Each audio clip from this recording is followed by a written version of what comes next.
ನೇಂದ್ರ ಬಾಳೆಹಣ್ಣಿನ ಸಿಹಿಯಾದ ಗಟ್ಟಿ ಇವತ್ತಿನ ರೆಸಿಪಿ. ನೇಂದ್ರ ಬಾಳೆಹಣ್ಣನ್ನು ತುಪ್ಪದಲ್ಲಿ ಫ್ರೈ ಮಾಡಿದಂಥ ಈ ರೆಸಿಪಿ ಬೆಳಗಿನ ಉಪಹಾರ ಅಥವಾ ಸಂಜೆಯ ಟೀ ಟೈಮಿಗೆ ತಿನ್ನಬಹುದು. ತುಂಬ ರುಚಿಯಾಗಿರ್ತದೆ. ಖಂಡಿತ ನೀವು ಸಹ ಒಮ್ಮೆ ಟ್ರೈ ಮಾಡಿ ನೋಡಿ. ನಮಸ್ತೆ ಫ್ರೆಂಡ್ಸ್, ಗುಡ್ ಫುಡ್ ಲ್ಯಾಂಡ್ ಚಾನಲಿಗೆ ನಿಮಗೆಲ್ಲರಿಗೂ ಆತ್ಮೀಯ ಸ್ವಾಗತ.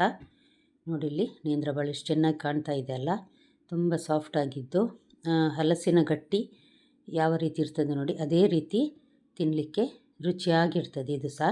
ಸರಿ, ಹಾಗಾದರೆ ಹೇಗೆ ಮಾಡೋದೆಂದು ನೋಡುವ.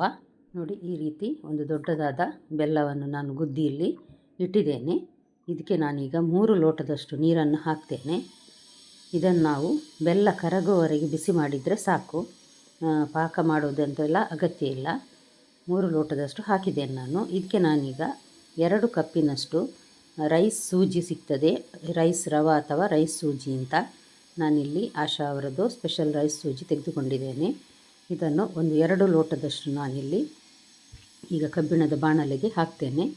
ಇದನ್ನು ಸ್ವಲ್ಪ ಬಿಸಿ ಆಗುವವರೆಗೆ ನಾವು, ಅಂದರೆ ಜಾಸ್ತಿ ಫ್ರೈ ಸಹ ಆಗಬಾರ್ದು, ಇದು ಬಿಸಿ ಆಗುವವರೆಗೆ ಇದನ್ನು ಹುರಿಬೇಕೀಗ.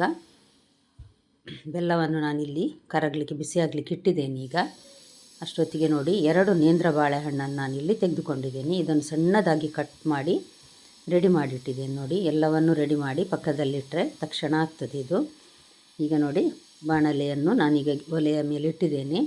ಇದನ್ನು ಸ್ವಲ್ಪ ಬಿಸಿ ಅಂದರೆ ಕೈಯಲ್ಲಿ ಮುಟ್ಟುವಾಗ ಸ್ವಲ್ಪ ಬಿಸಿ ಆಗುವ ಅನುಭವ ಬಂದರೆ ಸಾಕು. ತುಂಬ ಫ್ರೈ ಮಾಡಿದರೆ ಸಹ ಅಷ್ಟು ಚೆನ್ನಾಗಿರೋದಿಲ್ಲ, ಮತ್ತು ಬಣ್ಣ ಸಹ ಕಪ್ಪಾಗ್ತದೆ. ಹಾಗಾಗಿ ಮೆಲ್ಲ ಉರಿಯಲ್ಲಿ ನಾನು ಇದನ್ನು ಫ್ರೈ ಮಾಡಿ ಒಂದು ಬಟ್ಟಲಲ್ಲಿ ತೆಗೆದಿಡ್ತೇನೆ ನಾನು.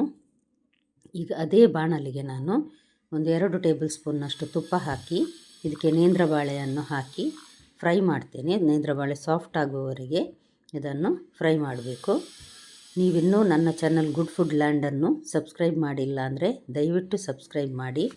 ಅಷ್ಟೇ ಅಲ್ಲ, ನಿಮಗೆ ಇಷ್ಟ ಆದರೆ ದಯವಿಟ್ಟು ಲೈಕ್ ಬಟನನ್ನು ಪ್ರೆಸ್ ಮಾಡಿ, ಮತ್ತು ಫ್ಯಾಮಿಲಿ ಫ್ರೆಂಡ್ಸ್ಗೆ ಶೇರ್ ಮಾಡೋದನ್ನು ಖಂಡಿತ ಮರಿಬೇಡಿ.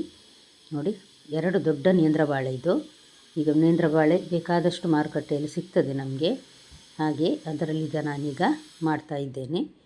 ನೋಡಿ, ಈಗ ಇದು ಸಾಫ್ಟ್ ಆಯಿತು ನೋಡಿ.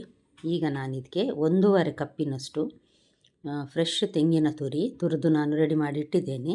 ಫ್ರೆಶ್ ತೆಂಗಿನ ತುರಿಯನ್ನು ಹಾಕ್ತಾಯಿದ್ದೇನೆ. ನೋಡಿ, 1.5 ಕಪ್ ಹಾಕಿದರೆ ಸಾಕಾಗ್ತದೆ, ಜಾಸ್ತಿ ಸಾಕ್ಬೋದು, ರುಚಿ ಆಗ್ತದೆ. ಇಷ್ಟೇ ಹಾಕಬೇಕಂತೇನಿಲ್ಲ, ಜಾಸ್ತಿ ಸಹ ಹಾಕ್ಕೊಳ್ಬಹುದು. ಇದು ನೋಡಿ, ಏಲಕ್ಕಿ ಪುಡಿ 1 ಚಮಚದಷ್ಟು ನಾನು ಏಲಕ್ಕಿ ಪುಡಿಯನ್ನು ಹಾಕಿದ್ದೇನೆ. ಪರಿಮಳ ಚೆನ್ನಾಗಿರ್ತದೆ. ಇದನ್ನು ಸಹ ಅಷ್ಟೇ ಒಂದು ಸಲ ಚೆನ್ನಾಗಿ ಮಿಕ್ಸ್ ಮಾಡಿ, ನಂತರ ಇದಕ್ಕೆ ನಾವೀಗ ಬೆಲ್ಲದ ನೀರನ್ನು ರೆಡಿ ಮಾಡಿ ಇಟ್ಟಿದ್ದೇವೆ. ಬಿಸಿ ಮಾಡಿ ಬಿಸಿ ಬೆಲ್ಲದ ನೀರನ್ನು ನಾನಿಲ್ಲಿ ಸೋಸಿ ಹಾಕ್ತಾ ಇದ್ದೇನೆ. ಈಗ ಇದನ್ನು ಚೆನ್ನಾಗಿ ಮಿಕ್ಸ್ ಮಾಡಬೇಕು. ಬೆಲ್ಲದ ನೀರು ಮತ್ತು ಬಾಳೆಹಣ್ಣಿನ ಮಿಕ್ಸರ್ ಎಲ್ಲ ಚೆನ್ನಾಗಿ ಮಿಕ್ಸ್ ಆಗಿ ಒಂದು ಸಲ ಇದನ್ನು ಕೊದಿಲಿಕ್ಕೆ ಬಿಡಬೇಕು. ರುಚಿಗೆ ತಕ್ಕಷ್ಟು ಉಪ್ಪು, ಸಾಧಾರಣ 1 ಟೀ ಸ್ಪೂನ್ನಷ್ಟು ಉಪ್ಪನ್ನು ಹಾಕಿದ್ದೇನೆ, ಉಪ್ಪಿನ ಹುಡಿ. ಇದನ್ನೀಗ ಕುದಿಲಿಕ್ಕೆ ಇಡುವ. ಚೆನ್ನಾಗಿ ಕುದಿ ಬಂದ ಮೇಲೆ ಇದಕ್ಕೆ ನಾವು ಹುರಿದಿಟ್ಟ ಅಕ್ಕಿಯ ರವೆ ಇದೆ ನೋಡಿ, ಅಕ್ಕಿ ಸೂಜಿ, ಅದನ್ನು ಹಾಕಬೇಕು. ಹಾಕಿ ಈ ರೀತಿ ತಿರುಗಿಸ್ತಾ ಇರಬೇಕು. ನೋಡಿ, ಈಗ ನಾನು ಎಲ್ಲವನ್ನು ಒಂದೇ ಸಲ ಹಾಕಿದ್ದೇನೆ. ಈಗ ಕೈ ಬಿಡದೆ ಇದನ್ನು ಚೆನ್ನಾಗಿ ಮಿಕ್ಸ್ ಮಾಡಬೇಕು. ಎಲ್ಲೂ ಗಂಟುಗಳಿಲ್ಲದ ಹಾಗೆ ಚೆನ್ನಾಗಿ ಮಿಕ್ಸ್ ಮಾಡಿ, ನಂತರ 1-2 ನಿಮಿಷ ಮುಚ್ಚಳ ಮುಚ್ಚಿ ಬೇಯಲಿ. ಇದು 1-2 ನಿಮಿಷ ಮೆಲ್ಲ ಉರಿಯಲ್ಲಿ ಬೇಯ್ತಾ ಇರಲಿ. ನಂತರ ಗ್ಯಾಸ್ ಆಫ್ ಮಾಡಿಬಿಟ್ಟು ಒಂದು 5 ನಿಮಿಷ ಹಾಗೆಯೇ ಬಿಟ್ಟು ಬಿಡುವ. ಅದು ಸ್ವಲ್ಪ ಚೆನ್ನಾಗಿ ಇನ್ನೂ ಸಹ ಬಿಸಿಗೆ ಬೇಯಲಿ ಅಂತ. ಸ್ವಲ್ಪ ಗಟ್ಟಿ ಆಗ್ತದೆ ನೋಡಿ, ಈಗಲೇ ಸ್ವಲ್ಪ ಗಟ್ಟಿ ಆಗ್ತಾ ಬರ್ತಾ ಇದೆ. ಇದನ್ನು ಮುಚ್ಚಳ ಮುಚ್ಚಿ ಈಗ ನಾನು ಹಾಗೆ ಸ್ವಲ್ಪ ಹೊತ್ತು ಇಡ್ತೇನೆ. ಒಂದು 5-10 ನಿಮಿಷ ಇಟ್ಟರೆ ನಡೀತದೆ. ನೋಡಿ, ಈಗ ಚೆನ್ನಾಗಿ ಇದೀಗ ಬೆಂದಿದೆ. ಆದರೂ ಸಹ ಇದನ್ನು ನಾವೀಗ ಸ್ಟೀಮ್ ಮಾಡಲಿಕ್ಕಿದೆ. ಒಂದು ಸಲ ಈ ರೀತಿ ಚೆನ್ನಾಗಿ ಮಿಕ್ಸ್ ಮಾಡುವ. ಇದನ್ನು ಚೆನ್ನಾಗಿ ಮಿಕ್ಸ್ ಆದ ನಂತರ ಬಾಳೆ ಎಲೆಯನ್ನು ನಾನಿಲ್ಲಿ ತೊಳೆದು ಒರೆಸಿ ಇಟ್ಟಿದ್ದೇನೆ. ನೋಡಿ, ಇಷ್ಟು ದೊಡ್ಡ ಬಾಳೆ ಎಲೆ ಇದ್ದರೆ ಸಾಕು. ಕಟ್ ಮಾಡಿ ಎಲ್ಲ ನಾನು ರೆಡಿ ಮಾಡಿ ಇಟ್ಟಿದ್ದೇನೆ. ಇದಕ್ಕೀಗ ಒಂದು 2 ಸೌಟಿನಷ್ಟು ನೇಂದ್ರ ಬಾಳೆಯನ್ನು ಬೇಯಿಸಿಟ್ಟಿದ್ದೇವೆ ನೋಡಿ, ಅದನ್ನು ಹಾಕಬೇಕು. ಹಾಕಿ ಮಡಚಿ ಮುಚ್ಚಿ ಅದನ್ನು ಪ್ರೆಸ್ ಮಾಡಿದರೆ ಸ್ವಲ್ಪ ತೆಳುವಾದ ಗಟ್ಟಿ ರೆಡಿ ಆಗ್ತದೆ.